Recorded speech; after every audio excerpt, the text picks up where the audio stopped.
Hello everyone and welcome to Monaco. It's episode number 45 of Davilo's Journey. It's a beautiful day here on the streets of Monte Carlo, and of course we qualified in a fantastic pole position like most people do around Monaco, because the game isn't amazingly difficult because the AI aren't that fast around Monaco, but nevertheless we had a fantastic qualifying, finishing 7/10 faster than the next car behind, a rapid time, a dynamic qualifying. We're starting off with some dry conditions, then it went into wet. So the setup is a dry one, so it will hopefully benefit us a lot in this race. Being on pole should give us the advantage, but I can tell you now this is one hell of a crazy race. You can see we start on pole with Vettel behind us, and we've got Fernando Alonso in third and Lewis Hamilton taking fourth, and Webber in fifth position. So we line up on the grid. It looks like it should be a very interesting race. Hopefully there'll be some drama, as every Monaco Grand Prix has. Maybe there'll more than likely be a safety car. We've got 39 laps to look forward to, but we are away now here for the, I think it would be the 2015 Monaco Grand Prix in this season. So episode number 45, we're coming up to episode 50 very soon, so that'll be very interesting. We're going through turn 1, they couldn't get past us, and it looks like if we can just hold up Vettel and Alonso, we should just have the advantage and scrape through mildly easily going into this race. So on lap 4 though, we're coming through the last few sectors, hitting them apexes nicely, straightening up the car, using some curves to gain an advantage, and we set the fastest lap of the race there, 16.2. So yeah, and skipping forward to lap 5, 1/10 up on in the second sector. So we look like we could be improving on this lap time. Should be another fastest lap. This is something we haven't had, because after obviously in Spain we had a fantastic race because of the updates, meaning we got some points, and another fastest lap there. Because of the updates now we're getting some really good pace in. But on lap 8 now, Sergio coming through, goes on the curb, getting a little bit of a corner cut there. He then goes through and taps the curb. Very poor driving there, but he just turned it a little bit too early, got his braking wrong. But Sebastian Vettel now going past, and Sebastian Vettel takes the lead of the Monaco Grand Prix. Going up the inside now, Sergio risky braking. He gives Vettel the line. He does squeeze him a little bit, but Vettel doesn't get the traction out that turn, and Sergio takes a position back. So Sergio back up into first position. As you can see, he's got his steering back together nicely, accelerating through them corners. On lap 9, Sergio now obviously having a little bit of a lock up there, touching the wall, clipping it, and deciding to come into the pits and try and get an undercut and gain a bit of an advantage on the cars around him. So no one else is around him. He decides to pick on a set of them prime tyres, and they come on go to primes, a 3.159, not a bad one. Still yet to get a sub 3 second pit stop, but I dare say eventually we will get that, and that will come through hopefully in the near future. Now we're coming out of the pits, so Sergio Perez smashes our fastest lap by I think that's 5/10. So Perez is showing pace, something that we don't really have in this car. And as you can see now, lap 20, struggling again on these tyres, Sergio. As you can see, the weather's got a little bit overcast. As you can see over the mountain over there, it's just sort of a little bit overcast. So they're coming to the pits from first position again.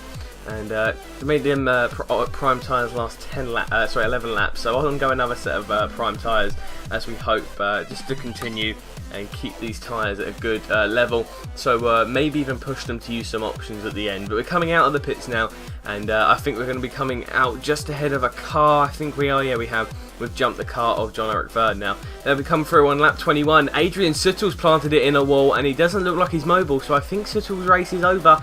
That's his race. He's been overtaken by the cars ahead, and Sutil making a bit of a mistake there. On lap 30 now, coming through 15.8 seconds behind Vettel, as Sergio goes into the barrier, and there it is. That's Felipe Massa. And well, he's lost his front wing, and now it's interesting, because what will he do? He now needs to just try and get the car and keep all these positions.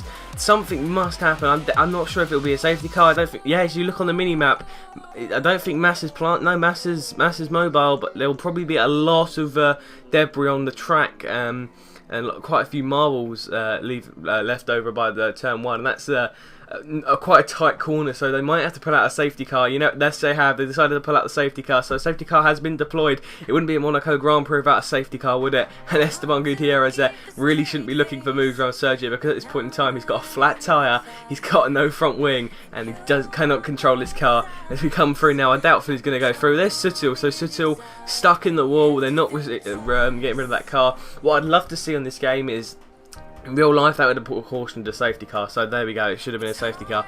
But maybe in the next game they could implement, so like cranes and stewards come and roll the car off. That would be a nice little feature. And say online, the car stays, instead of the car just disappearing, I'd like the car to stay. So it's like an obstacle, and even in this game for them to say, and then they just run off and you see the cranes and stuff. But Sergio comes into the pits, hits the barrier on his way in, and they decided to stick on a set of options. So these tyres should last.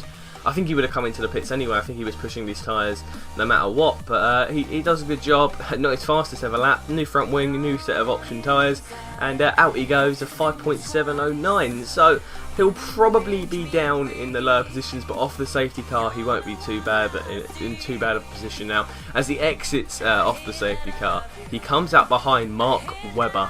So Mark Webber, who is leading the race, Sergio is now sadly stuck behind him, so Sergio cannot catch up with the pack of Valtteri Bottas. He is stuck, so Bottas has pretty much got a lap on him. So the best Sergio can get today is 7th position. It's horrible for him, and I think the game needs to continue. And then, if it couldn't get any worse, Sergio going into the final corner, he hits the wall and loses his front wing. And it's horrible, and it's happened to Alonso as well. He went in, he clipped the curb, and I think he just tried to get too early onto the power, clipped the curb, and just lost control and hit off quite a few cars and held up and gave Webber a massive advantage. But in the pits he goes. Charles Pick's overtaken him to take 6th position, I believe, and Bianchi's behind him, and everyone knows that George Bianchi is absolutely rapid. But at this stage of the race, if I'm correct in saying, I think only 10 cars are running, so people like Bianchi, Pick and Chilton are guaranteed points. That's incredible. Don't think that's ever happened. This is probably the most amazing race in the world. There's Jules Bianchi on lap 36, so Chilton's in 9th. This is unreal. Never thought I'd see the day, but here we go. Jules Bianchi, Sergio should have has got the fresh tyres and should have the car to gain some time, but I mean this is season 3, so the Marussia might have some pace, you never know. I think they've already scored some points. So Caterham, bit of a lock up there, he gets the outside line to get a better acceleration. He's going to go through that corner perfectly, no issues there, has the DRS using the slipstream, has a little nudge on Jules Bianchi there, but he goes around the outside.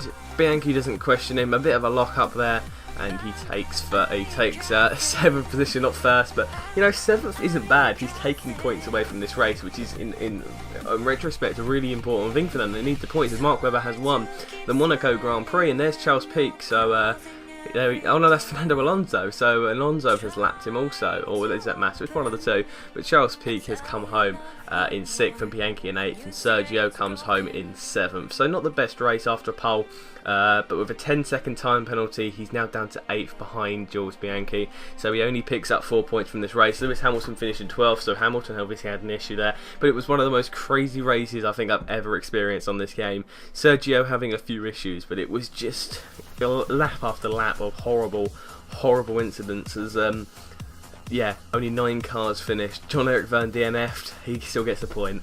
Max Chilton gets 2, 8 points for Charles Pic.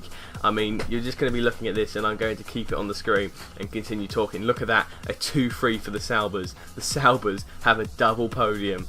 Unbelievable. Adrian Sittel finished 18 laps behind. Now I don't even know where he finished because he didn't DNF. So it's unreal what's happened. But Sergio stays in 5th, he's 1 point behind Massa, and he's ahead of his teammates still. It's unbelievable what's happened, 74 points off Webber. But I dare say if he can get some pace into the car, there is no reason why he couldn't get a decent position in the future. So yeah, we're going to have a look at the constructors, obviously, if it flicks round, and just looking down there, you can see Charles Pic has overtaken quite a few drivers with that 8 point haul. But that was just a fantastic race, and I hope you guys have enjoyed. It's very different, very unique, and Sergio is very disappointed. But guys, at this point, I'd like to say thank you for watching. My name is OTG, and I will see you guys next time. Goodbye.